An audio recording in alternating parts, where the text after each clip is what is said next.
Welcome to Counterpoint. I'm Tanya Granick-Allen. University campuses used to be known as bastions of civil discourse, free ideas, and free speech. Lately, it seems campuses are ground for cancel culture, critical theory, and social justice wokeism.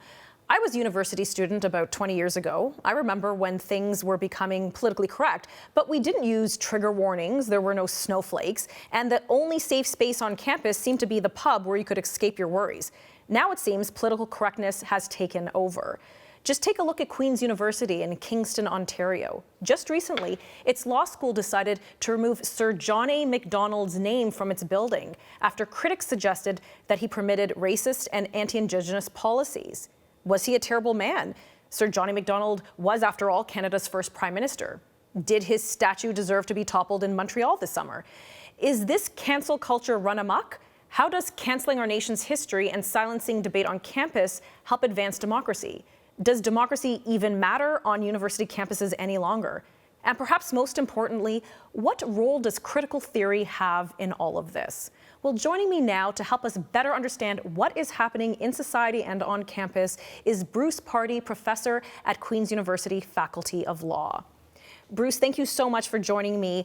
So what is going on at Queen's? Well, as you said, the Board of Trustees have recently voted to remove John A. Macdonald's name from our law school building. It's been there since the building was constructed, and it's been done so because there is basically a movement now to condemn Macdonald for being essentially a racist white man who was largely responsible for founding this country, which the cancel culture crowd is now starting to regard as an evil Western nation rather than a triumphant invention. Which is strange when you think of it, because when we look at the global politics, we usually look at the West, like America, like UK, like Canada, as these as bastions of freedom, as, you know, I wish we could be like the West. That's something we aspire to. Now you're suggesting that the West is perhaps a stain, globally, is viewed as a stain? Well, you mentioned critical theory in your introduction, and that's exactly what it is. Critical theory is an idea, and it's the idea that the West is built upon an oppressive structure. And that structure consists of power relationships between identity groups, and some groups are inherently privileged, and some groups are inherently disadvantaged and oppressed. And the agenda that critical theory holds essentially is to dismantle the West and replace it with something else. And so from an objective point of view, by any reasonable reasoning, Western nations have been the most successful, the most free, the most prosperous nations perhaps that have ever existed, and yet they are now the targets, and they are the ones being accused of being the I don't want to overstate it, but essentially the bastions of evil, ironically, where immigrants tend to want to come to. Well, I'm a daughter of immigrants, and I know my parents particularly sought out Canada. My father escaping from the good old-fashioned Marxist state of Yugoslavia. So that aside, when did this critical theory, when did this start to take hold of university campuses? We'll get into the merits or complaints about it, but when did this start to emerge? Because I don't remember this as much when I was in university 20 years ago. Critical theory has a very long history, and it began between the two world wars. Some scholars in Germany, in the Frankfurt School, began to wonder why Marxism had not caught on in the West. And so they began to re-examine the Marxist theory and rejected some parts of it. They replaced the economic angle with the identity angle, essentially. And the center of that school eventually moved to the United States. But it slowly infiltrated the university through a variety of disciplines and developed offshoots. You can include those offshoots as among others, critical race theory and critical social justice, but there are others as well. And it made its way through the disciplines of the university and slowly has made its way through the institutions in the outside world, outside of the university. And so you have these institutions, government, mainstream media, corporations, human rights tribunals, unions, populated by people who believe in critical theory. And we should point out the difference between critical theory and critical thinking. Well, can I have you pause there for a second? We're going to go to commercial, Sure. and we'll explicate that just after this break.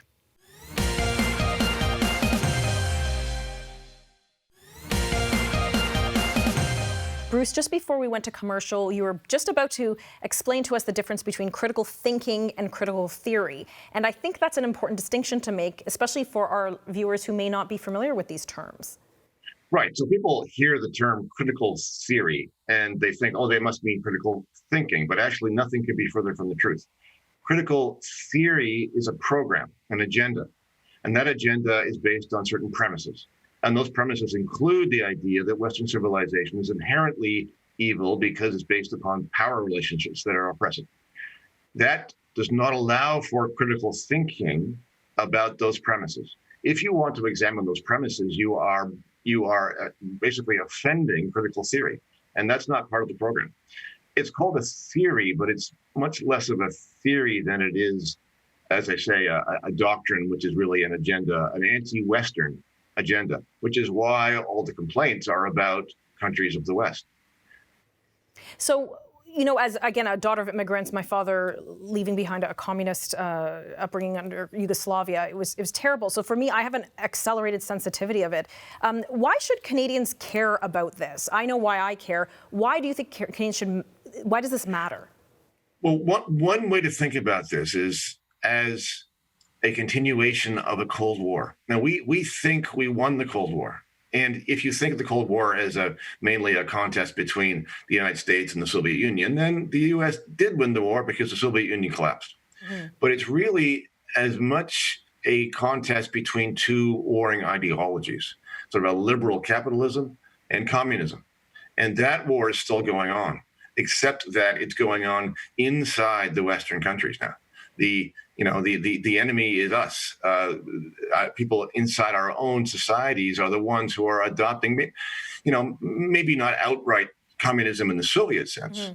but an ideology which is essentially based upon Marxism or neo-Marxism, if you like, the idea that the essential characteristics of Western society, including capitalism, including individual liberty, are themselves problematic and need to be replaced by other things like social justice, which is based upon the relative oppression of groups. So when I think of social justice, and like many Canadians, we think of social justice warriors, we think of how, like you said, this has infiltrated or impacted within the university setting. Are students, I guess, getting a degree now in social justice? Is that what's happening? Like, do people still not go to university for, their engineering degree, or do they have to jump through some politically correct hoops in order to get that now?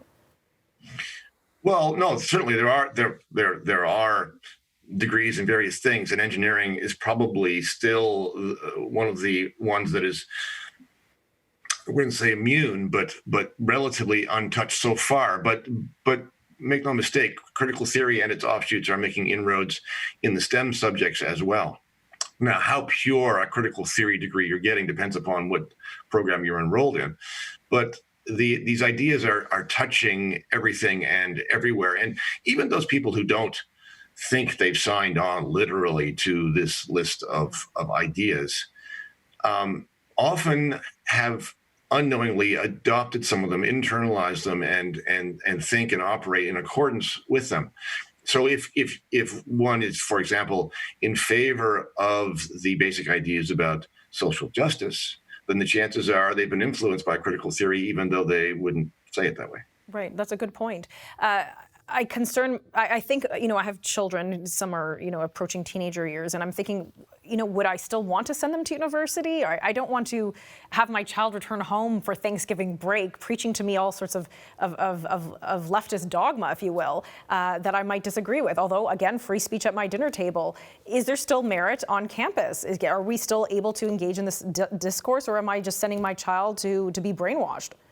Well, the first problem is that if you start to make the decision by the time they're about to go to university, you might be too late, because this doesn't start at university. It starts very young in public schools now. There is an acute social justice critical theory agenda in the curriculum in public schools.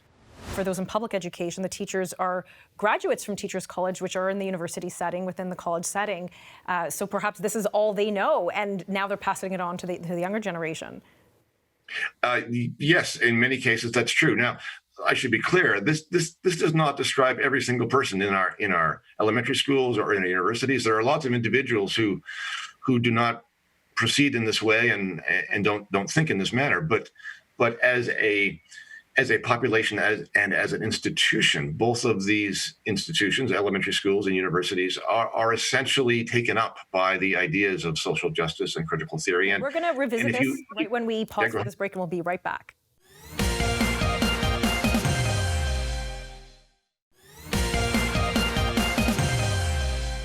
Welcome back. We're discussing critical theory and a lot of things here, cancel culture, with Bruce Pardy, professor at Queen's University. Bruce, before the break, we were really dissecting what critical theory is.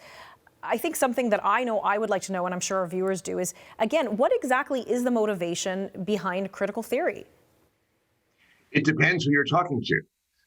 There are some purists who understand the origins of the theory and its objectives. And its objectives, as we said, basically are to replace Western institutions with other things built upon different premises. The superiority and the importance of the group over the individual, the importance of distribution of resources rather than the production of wealth, and so on. It really is a neo-Marxist idea. But other people adopt the ideas because they are sometimes not aware of the origins or the real purpose, and sometimes because they come off as sounding reasonable. I mean, it's not unreasonable to want to assist people who would appear to be disadvantaged in society.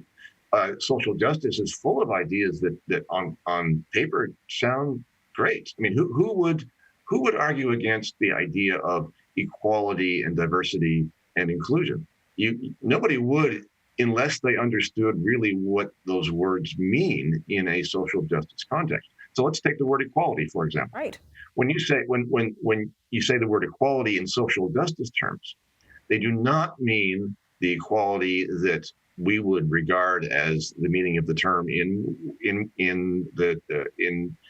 Western thought. In Western thought, we say equality to mean equality of application of the law, as in one law for everybody. Nobody gets an advantage. Everybody is subject to the same rules. What they mean by equality is equality of outcome, as in different rules for different groups, so as to produce everybody reaching the same point at the end of the day. And those two meanings of equality are opposite. And it's very easy to adopt the one without realizing its implications and realizing that you've now undermined the whole idea of a Western notion of a rule of law. Well, it's interesting that you brought that up, because I actually had that as one of my next questions, was this concept of equality of outcome. So you mentioned, people are quick to adopt this mentality or this frame of mind without realizing the consequences. So what are the consequences of equality of outcome?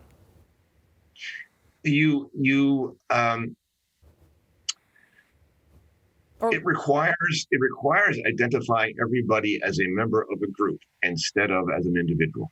It means going against that notion that Martin Luther King Jr. mentioned, which is of assessing everybody by the content of their character rather than the color of their skin. The social justice approach insists that the color of people's skin is the most important thing, or their gender is the most important thing, or the combination of all of those inherent characteristics is the most important thing. Whereas the Western notion of justice is a reflection of the idea that justice should be blind, that we shouldn't be looking at what people are, but on what they do, that we shouldn't care who people are or where they come from or who their parents are or what color they are, or what sex they are, that the same rules should apply to everybody. And so what you have is an undermining of all of those basic Western, even Enlightenment ideas, so as to build a society build society consisting of warring identity groups that are set against each other. Which I think it's interesting that we have this in Canada right now. We have, a very healthy, I guess you could say, immigration program in Canada. We welcome immigrants all over the world. I always like to remind people that usually immigrants come to Canada because they're escaping a worse situation or a terrible situation, and they look to Canada for freedoms, for like equal opportunity, so that they can too.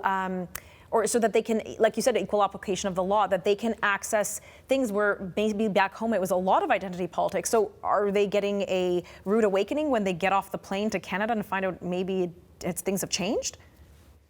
In my experience, the people in Canada, some of the people in Canada who are most appalled at this are recent immigrants who came to Canada sometimes to escape the kind of situation that you're describing. They come to Canada expecting a liberal democracy based upon the ideas of individuality and the rule of law, and they see what's happening, and they say, what are you doing? What are you doing? This is not why I came to Canada. I came to escape what you're now doing, the road you're now going on. Please stop. And it's just been interesting to me to see the kinds of people who say that, the ones who have experience either themselves or in their family with the kind of regime that you're describing. Well, we're going to discuss more of this right when we return from this commercial break. Please stick around.